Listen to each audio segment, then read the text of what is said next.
کہا مجھے معلوم ہے کس نے بھیجا ہے لیکن میری تو اس سے بنتی نہیں ہے. کہا وہ تو میرا ہر کام الٹا کر دیتا ہے. کہا حضور کرم فرما. کہا تم لوگ کو میری بات مذاق لگ رہی ہے؟ ٹھیک ہے. اپنے لباس کو اتارا اور اتارنے کے بعد کہا جاؤ اس کو لے جاؤ اور اس کو پانی میں بھگو دو اور اپنے چھت پر ڈال دو. وہ میرا کپڑا سوکھنے نہیں دے گا کیونکہ میری اس سے بنتی نہیں ہے.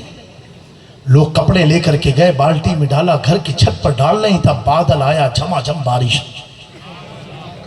جھماجھم بارش.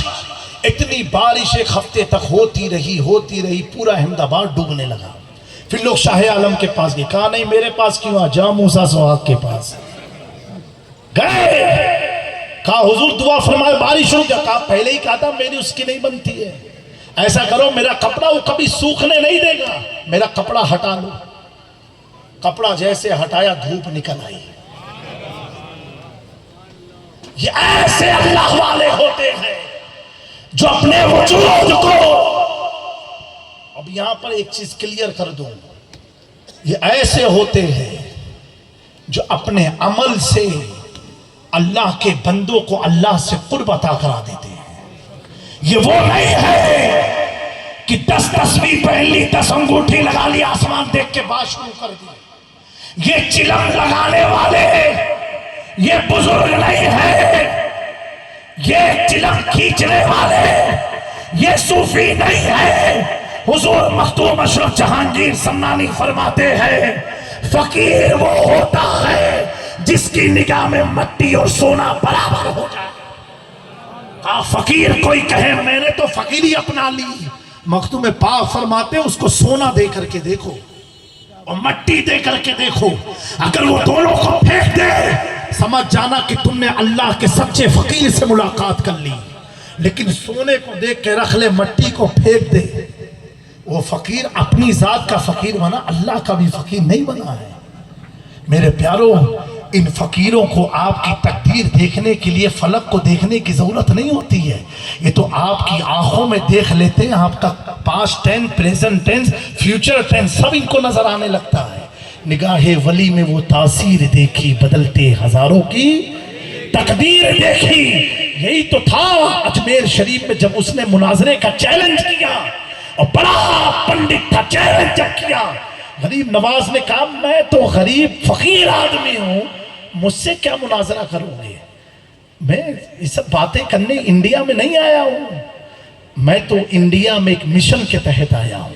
کہنے نہیں تم کو کرنا پڑے گا, جلدی سنا رہا ہوں واقعہ. سننے کا موڈ ہے؟ ہاتھ اٹھا کر کے بتاؤ جو گھر جائیں گے.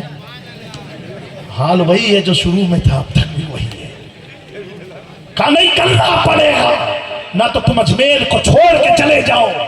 کہا اجمیر تو چھوڑ کے نہیں جا سکتا کیونکہ میں اپنی مرضی سے نہیں, گنبد خضرا کی مرضی سے یہاں آیا, اپنی مرضی سے نہیں. کہا مناظرہ تب ہوگا, مختصر مناظرہ کی محفل سجی, 2 جماعتیں بیٹھی, 2 گروہ بیٹھے, ایک پنڈت جی آئے, انہوں نے غریب نواز سے ایک سوال کیا. خواجہ غریب نواز نے جواب نہ دیا, مسکرا دیا. پتہ کیا چلا, ہر سوال کا جواب بھی دیا. کبھی کبھی ہماری مسکراہٹ بھی تلوار سے زیادہ کام کرتی ہے. مسکرا دیا, پھر اس نے سوال کیا, پھر مسکرایا, پھر سوال کیا, پھر مسکرایا, پھر سوال کیا, پھر مسکرایا. گھسا گیا وہ, کھڑا ہوا. کہے معین الدین جب تجھے جواب ہی نہیں دینا تھا تو آئے کیوں تھے؟ جب جواب ہی کھائی مسکرا رہے, کچھ تو جواب دو. نہیں دیا. اب اس نے جو ہے اللہ اور اس کے رسول پر نوز باللہ لان تان شروع کیا. غریب نواز کو الٹا سیدھا بکتا رہا. خواجہ قطب صاحب دیکھ رہے ہیں لیکن غریب نواز مسکرا رہے ہیں. اس نے کہا چلو چلتے چلتے ایک آخری سوال ہے. غریب نواز نے کہا کیا؟ کہا یہ میں نے آپ کو اتنا برا بھلا کہا, اتنا سب کچھ کہہ ڈالا, آپ کے پرماتما کو گالی بک دی, آپ کے پیغمبر کے بارے میں الٹا سناب کہا, پھر بھی آپ کو برا نہیں لگا, آپ اتنا مسکراتے رہے. اس کا تو مجھے راز بتا دو. میں نے آپ کو اتنا برا بھلا کہا, آپ کے گھر والوں کو کہا, پھر بھی آپ کو کوئی چیز بری نہیں لگی, کوئی جواب آپ نے نہیں دیا, مسکراتے رہے. غریب نواز نے فرمایا سچ جواب سننا چاہتا ہے؟ بولے ہاں. آپ کھڑے ہوئے, کہا جب تو سوال پوچھتا تھا میں مسکراتا تھا، جب تو سوال پوچھتا تھا میں مسکراتا تھا، تو نے میرے دین و دھرم کو گالی بکی میں مسکراتا تھا، میرے ماں باپ کو گالی بکی میں مسکراتا تھا، لیکن جب تو نے پوچھا آخر یہ آپ کو برا کیوں نہیں لگا، اب میں جواب دوں؟ پنڈت جی نے کہا ہاں جواب تو دے دو۔ کہا سنو، تو بولتا رہا، مجھے معلوم ہے تو پیسے کی لالچ میں بولتا تھا، کیونکہ تجھے پرتھوی راج چوہان نے کہا تھا اگر اسے مناظرے میں ہرا دیا تو جتنی ملکیت کہے گا تیرے نام پر لکھ دوں گا۔ تو مجھے معلوم تھا کہ تم مجھ سے لڑنے نہیں آیا تھا، ایک زمین کے چکر میں آیا تھا، پراپرٹی کے چکر میں آیا تھا۔ اب تو سوال پوچھ رہا تھا، میں مسکرا رہا تھا، اس لیے مسکرا رہا تھا کیونکہ تیرے سوال صرف تیرے زبان میں تھے اور میں تیری پیشانی پر اسلام کا نور دیکھ رہا تھا، تیری پیشانی پر اسلام کا نور دیکھ رہا تھا۔ خواجہ قطب الدین بختیار کاکی فرماتے ہیں میرے مرشد پر قربان، جیسے کریم نواز نے یہ فرمایا تب تک وہ پنڈت اگر اعلیٰ حضرت کی زبان میں کہا جائے وہ کہہ کے کریم نواز کے قدموں میں گر پڑا، میں مجرم ہوں آقا، مجھے ساتھ لے لو کہ رستے میں ہے جا بجا کھانے والے۔ نعرہ رسالت، ان کا ایک ہی راجہ۔ استغفر اللہ ربی من کل ذنب واتوب الیہ وما علینا الا البلاغ۔ السلام علیکم ورحمۃ اللہ تعالی وبرکاتہ۔ اللہ تعالیٰ میرے بولنے سننے سنانے کو